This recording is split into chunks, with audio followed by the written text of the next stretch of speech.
If you train children to become the world's future leaders, if they fall short, they'll still lead a nation. That's the motto of a former Army Ranger who's now taken his mission of service to molding the minds of future generations. Fox 46's Julian Sador shares his story for our Veterans Voices.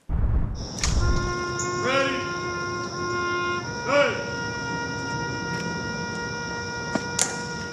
For the past 100 years, America has honored those who paid the ultimate sacrifice, but whose names have been lost on the battlefields they served on. It was the most honorable thing that I could do for my country and for my fellow citizens, was to stand guard over the unknown soldiers. The tomb of the unknown soldier in Arlington's National Cemetery is guarded 24 hours a day, 7 days a week, 365 days a year.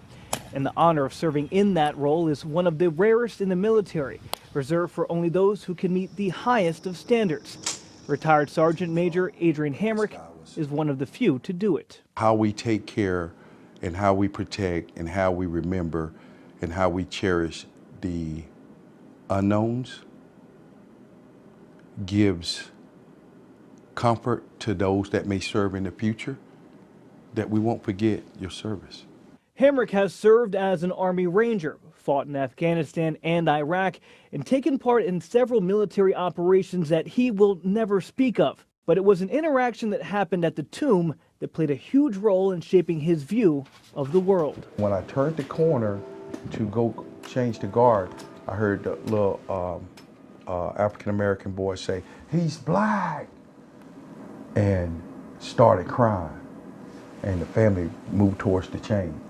As the 57-year-old tells it, it was then he began to realize how he could help shape the dreams of others. So as a tomb guard, you know, I see it, but it's no emotion attached.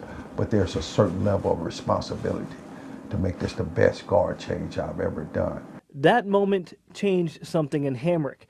So when it came time to leave the military almost a decade ago, he already knew his next role was helping to mold the world's future leaders. We was told the average lifespan of a retired Ranger ain't but 10 years. I said, yeah, right. As Hamrick says, soldiers are about purpose and duty. So what he did was reshape what that looked like for him. So what I took on my personal role was try to wake up greatness that already exists in people by providing purpose, why you want to do something, direction, how if you need instruction, and motivation, why you want to do that.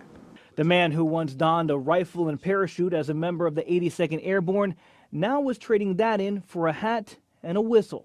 This is my first team that I coached with, and now these kids are 16 years old. Hamrick would start his nonprofit called SEAL Prep, Student, Explorer, Athlete, Leader, on top of doing other things in the community to help the disenfranchised. But in order to do that, he had to leave who he was at the door. I couldn't go in as a sergeant major because you don't know who will back up.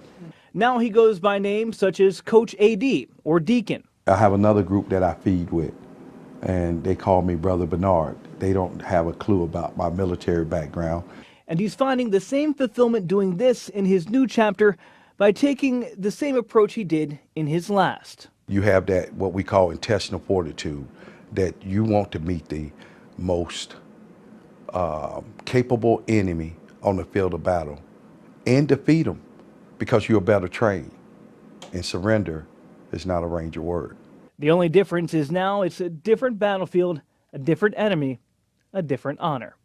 For Veteran Voices, I'm Julian Sador.